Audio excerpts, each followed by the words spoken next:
Good morning friend, जय श्रीराम मित्रांनो. आणि आज फिटनेस के तेस या चॅनलवर आपलं स्वागत आहे. आणि आज डे 8 आहे आपला 100 डे चॅलेंजचा. तर आपण आज सुरुवात करतो आहे. तर तुम्हाला दाखवतो बाहेर जाताना थंडी किती पडलेली आहे. आणि तोंडाला मास्क लावल्याशिवाय सर सध्या बाहेर पडून झालो आहे, कारण की नाकात आणि तोंडात जे थंडीनं जे दुखाचं वारं जाते त्याच्यामुळे थ्रोट इन्फेक्शन होण्याचे चान्सेस आहेत. जय बाळूमामा म्हणून आपण परत कमानीतून क्रॉस झालेलो आहे. आणि तुम्हाला दाखवतो आज मी माझी गाडी घेतलेली आहे, पप्पाची गाडी घेतलेली नाही आहे. त्यामुळं याच्यावर मला शूट पण व्यवस्थित करता येत नाही. हा नवीन पेट्रोल पंप झाला आहे आपल्या इथे शाळेपाशी. तर बरीच दिक्कत व्हायची आम्हाला पेट्रोल भरायच्या वेळा. तर आता ही शाळा आहे माझी. तर अजून आज मुलं क्रिकेट खेळायला नाही आलेले आहेत. तर चला दाखवतो आतमध्ये. आता हे आपलं कॉलेजचं ग्राउंड सुरुवात होतं आहे. इथून कॉलेजमध्ये मोबाईल बंदी आहे आता, पण सगळी पोरं मोबाईल घेऊन येतात. तर ह्या आहे माझ्या सगळ्या कॉलेजचा प्रेमायसेस. तर बघा, मुलं सकाळी सायकलिंगसाठी वगैरे येतात इकडं. तर पहिली आपण आज सुरुवात करणार आहे ती म्हणजे वॉकिंगपासून. वॉकिंग करून घ्यायचं आहे पूर्णपणे. जसं वॉकिंग आपलं होते, वॉकिंग झाल्यानंतर बॉडी पूर्णपणे स्ट्रेच करून घ्यायची आहे. तर तुम्हाला दाखवतो आज ग्राउंडवर बरेच लोक आलेले आहेत, गर्दी पण किती आहे. आणि सकाळी धुक्याचं वातावरण आहे पूर्णपणे. आणि हा माझा छोटा भाऊ येतो आहे, त्याने आजपासून वर्कआउट चालू केलं आहे. छोटा भाऊ आणि बहीण हे दोघे पण येतात आजपासून वर्कआउटला माझ्यासोबत. तर हा माझ्या आधी आला होता ग्राउंडवर. हे बघा कसा करतोय. हां, हाय हाय हाय. तर माझी बहीण म्हणते मला कॅमेऱ्यात घेऊ नकोस. चला दाखवतो आता आपण. ह्या 400 मीटरच्या ट्रॅकचे आपण 5 ते 10 राऊंड पूर्णपणे चालत घेतो आहे. ही माझी सध्याची कंडिशन आहे.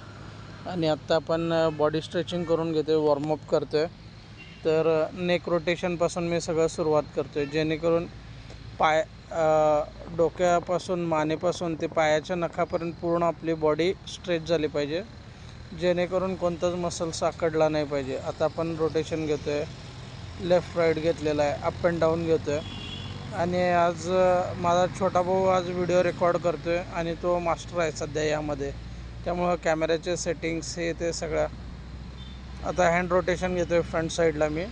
आज आपण अप्पर बॉडी हिट करायचे आहे, त्यामुळं आपण बऱ्यापैकी डिप्स कवर करायचे आहेत. त्यामुळं शोल्डर आणि आपले पूर्ण आर्म्स पूर्णपणे स्ट्रेच झाले पाहिजे, जेणेकरून आपल्याला अप्पर बॉडी हिट करत असताना डिप्स मारताना कोणता क्रॅम्प येता कामा नये किंवा कोणता मसल पण पकडता कामा नये. त्यासाठी पूर्णपणे आपण बॉडी स्ट्रेच करून घेतो आहे. बॉडी स्ट्रेच केल्यानंतर पूर्णपणे चांगली वॉर्म झाल्यानंतरच आपण मेन वर्कआउटकडे जाणार आहे. तर आत्ता आपण पूर्णपणे आर्म्सवर भर दिलेला आहे. Arms rotation. का आर्म्स रोटेशन? तर आपण डिप्स घेणार आहे, पुशअप्स घेणार आहे, क्लोज ग्रिप घेणार आहे, त्याच्यानंतर डिक्लाइन आणि वाईड ग्रिप हे 5ही प्रकार घेणार आहे. त्यामुळे हे 5ही प्रकार घेत असताना चेस्टचा पण मसल स्ट्रेच होणार आहे. त्यासाठी त्याचा पण वॉर्मअप करणे खूप गरजेचं आहे. शोल्डर पूर्णपणे मी फ्री करून घेतो आहे आता, कारण की शोल्डर जर फ्री केला तरच आपल्याला पुशअप्स मारताना डिप्स मारताना मदत होणार आहे. त्यामुळे शोल्डरचे आज सगळे वर्कआउट सगळं स्ट्रेचिंग करून घेतो आहे मी.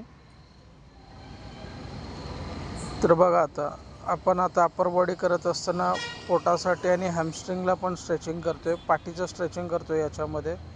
सध्या तोल गेलेला आहे माझा पाठीमागं थोडा, पूर्णपणे पाठीमागं जातो आहे पूर्णपणे. त्याच्यामुळं काय होतं आहे, पोटाचे पूर्णपणे जे ॲब्स आहेत ते सगळे रिलॅक्स होतात माझे. तर चला आपण आता हे सिंगल लेग घेतो आहे हॅमस्ट्रिंगसाठी. आता लेग चेंज करून घेतो आहे परत मी. याने काय होतं आहे की आपल्या हॅमस्ट्रिंगला चांगले प्रकारे येतात. आता मी माझ्या बहिणीला सगळं शिकवत आहे, स्ट्रेचिंग कसं करायचं, काय करायचं, काय काय घ्यायचं. आज पहिलाच दिवस आहे तिचा आणि ती म्हणते मला कॅमेऱ्यामध्ये घेऊ नको. त्यामुळे मी तिला शिकवत आहे सध्या काय काय घ्यायचं आहे, काय काय नाही, आणि कसं काय करायचं सगळं एक्सप्लेन करायला आता तिला मी याच्यामध्ये. तर तिला आता मी हे सांगतो आहे की मानेपासून सगळी सुरुवात करायची आहे. मान पहिला अप डाऊन घ्यायचं आहे, रोटेशन झालेलं आहे. त्याच्यानंतर लेफ्ट राईट घ्यायचं आहे. त्याच्यानंतर आपण काय करायचं आहे की श्वास कसा घ्यायचा आहे हे करत असताना. तर आता मी तिला दाखवतो की आपल्या बॉडीचे आता हँड रोटेशन कसं करायचे आहेत. सिंगल हँड घ्यायचं आहे, बोथ हँड घ्यायचं आहे, त्याच्यानंतर रिव्हर्स घ्यायचं आहे, तिचा आज पहिलाच दिवस आहे वर्कआउटचा, त्यामुळे मला तिला व्यवस्थित पूर्णपणे एक्सप्लेन करतो आहे आजचा दिवस तिला, जेणेकरून उद्यापासून तिचं ती चालू करू शकते. ती घेत नाही आता सध्या कॅमेऱ्यामध्ये. ती म्हणते अनेक थोड्या दिवसांनी मी परफेक्ट झाल्यावर कॅमेऱ्यामध्ये येतो. त्यामुळे मी तिला आता सध्या एक्सप्लेन करतो आहे फक्त सगळ्या गोष्टी कशा करायच्या आहेत, काय करायच्या आहेत. तर बघू शकता तुम्ही बॉडीचा पोश्चर आपला कसा असला पाहिजे, त्याच्यानंतर आपला स्टँड कसा असला पाहिजे, आपण जो स्टँड घेतो आहे तो चेस्ट अप असली पाहिजे, बेंड डाऊन कसं व्हायचं, या सगळ्या गोष्टी मी तिला शिकवते.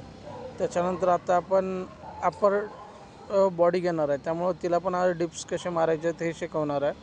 त्यामुळे चेस्टचे पण स्ट्रेचिंग तिला सांगते आता सध्या मी. ती करत आहे त्या साईडला तिकडं स्ट्रेचिंग.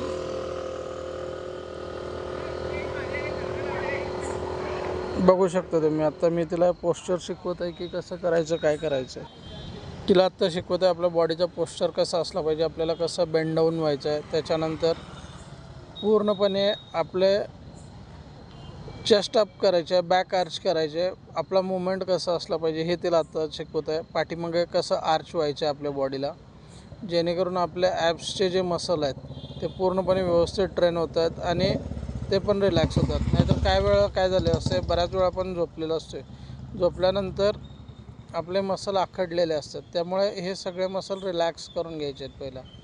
त्यामुळे bend down, chest up, go down, त्याच्यानंतर परत कसं आपण स्लो मुवमेंटमध्ये मागे येते हे तिला शिकवत आहे मी.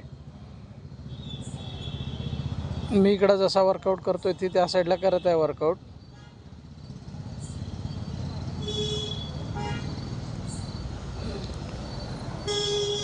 त्याच्यानंतर तिला परत पुढच्या मुवमेंट सगळं सांगतो आहे. आणि आता आपण सुरुवात करणार आहे ते आपल्या डिप्ससाठी. तर सध्या आपण जी पोझिशन घेतो आहे ती वाईड ग्रिपची घेतो आहे.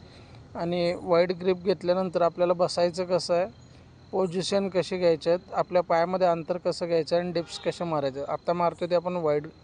आपण हे 15 डिप्स मारणार आहे इथं. 15 डिप्सचा 4 सेट घ्यायचे आहेत, पण मी एकच सेट दाखवतो आहे जेणेकरून व्हिडिओ पण आपला जास्त मोठा नाही होणार आणि तुम्ही पण बोर नाही झाले पाहिजे. पण आपल्याला फक्त काय करायचं हे जरी लक्षात आलं तरी आपण पुढे बघू शकताय.